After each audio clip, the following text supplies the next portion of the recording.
The Trump administration is stepping up its push to break up the Department of Education, transferring much of the agency's workload, including 6 offices, to other federal agencies. The move is drawing criticism from education advocates and even some Republicans. Here with me now from the White House is the Education Secretary, Linda McMahon. Thank you so much for being here. I appreciate it. So I know that you've said that you're doing some testing on the effort to ultimately eliminate the department that you lead. What does that actually mean, testing in practical terms?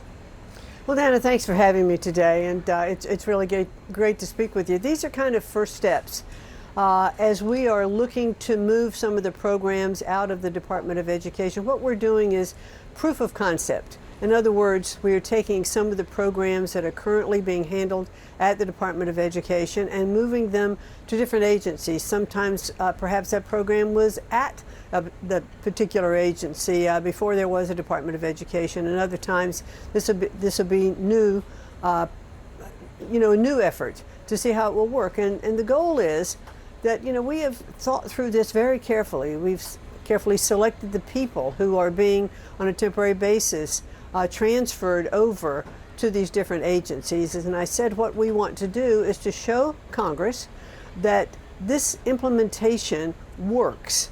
It's a proof of concept, and it's a show and say, okay, this is how a permanent transfer to this department is going to work. We need their vote to do that.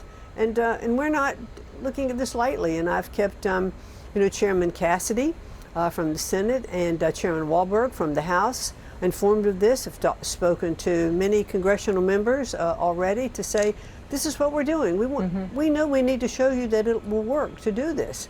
So we had signed one, it's called an interagency agreement. We did that a few weeks ago, the first move to labor. We signed 6 that we announced yesterday. Now, these 6 that we announced yesterday aren't ready to implement right away. This is just the beginning stage as you're setting up these interagency agreements. So we will see 2 more moving to the Department of Labor, to HHS, 1 to State, and 1 to the Interior. And I think these make very practical, common sense moves. And once we've had the proof of concept, then we'll ask Congress to approve the permanent move. I'm sure you've heard one of the biggest criticisms and concerns is that if you are successful in what you call this proof of concept and ultimately dismantle the Department of Education, what is going to happen is an even more complex bureaucracy that will make it harder for families to find the resources when they need help. What do you say to that? They will just go directly to the agency that is handling the particular issue that they are looking to get answers on. And I don't think it will be any more complex than trying to get those answers from the Department of Education. I think they'll be better served because they will know exactly where the answers lie, which agency to go to. So I don't have any worry about that at all. Your fellow Republican, Brian Fitzpatrick of Pennsylvania, is not happy about this. He released a statement which said, in part, quote, "The United States Congress created the U.S. Department of Education for very good reason, and for millions of families, particularly those raising children with disabilities or living in low-income communities, the department's core offices are not discretionary functions. They are foundational. They safeguard civil rights, expand opportunity, and ensure that every child in every community has the chance to learn, grow, and succeed on equal footing." And he went on to say, altering them without transparency or congressional oversight would pose real risks to the very students they were created to protect. I will not allow it, and I urge all of my colleagues to stand with me. What's your response to your colleague in the House? Well, certainly I think what I started out by telling you, we know we need congressional approval. That's why we're doing these proof of concepts. And Dana, please do understand that before there was a Department of Education, Title I funding for those students in lower economic areas, IDEA funding, which is for our students with special needs, that money was appropriated by Congress. It flowed through to those states, and those programs existed and were handled very well. The Department of Education only acts as a pass-through for that money that is appropriated from Congress. And so I understand that Congress wants to have transparency. That's why we're doing these proof of concepts, so that we can go back to them and say, this is what we've done, this is how it's worked. This is how we believe that it will actually even be more efficient to operate this way and with less bureaucracy, less regulation.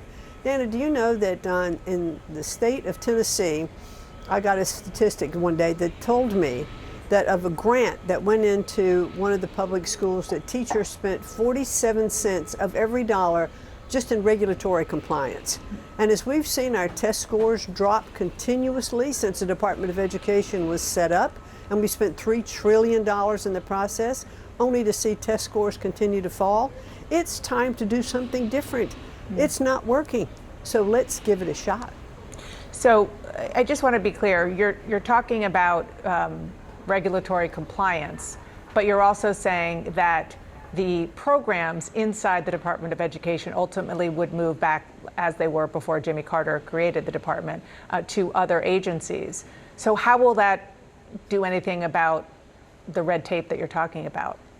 Well, first of all, let's make sure. I just want to be clear.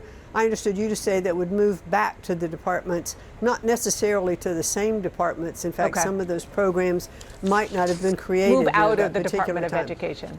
Yes, move out of the Department of Education to other agencies, because there won't be the regulatory compliance that first has to go through the Department of Education and then perhaps through another agency that's happening already in government.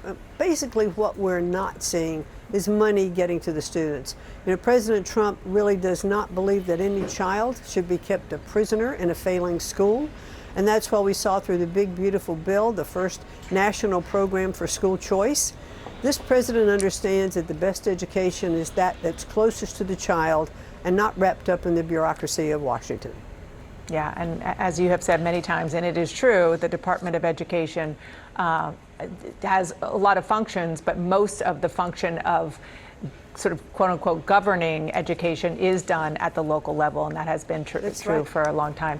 I do, before I let you go, want to ask you about Harvard and the tug of war, the fight that the administration has been having with that university. Federal funding that the Trump administration had blocked is now flowing again after a judge ruled in Harvard's favor. But there are other ways the administration is putting pressure on the university. The president said a few weeks ago that the administration is close to finalizing a $500 million deal with Harvard on trade school funding. And there are other investigations, though, that are still going on, not necessarily through your department, but through others. So where do things stand? How active are conversations between the Trump administration and Harvard right now? They are active, and we're working with the Justice Department and ongoing conversations with Harvard, and I hope to have that wrapped up pretty soon.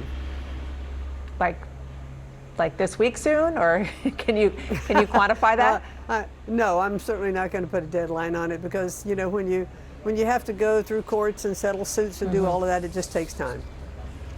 And you're talking about across the board, holistically, what the administration, the pressure points on various fronts, that will all be over as part of whatever negotiations you're involved in? Correct. We're looking to, just as we did in the Columbia deal, we want to make sure that Title VI is clearly enforced. Section 117 of foreign reporting, all of those kinds of things, and Title IX. We just want to make sure everything is all buttoned up in this deal, and I'm looking forward to having a good outcome with Harvard. Education Secretary Linda McMahon, thank you so much for being here. I appreciate it. Thanks for having me, Dana.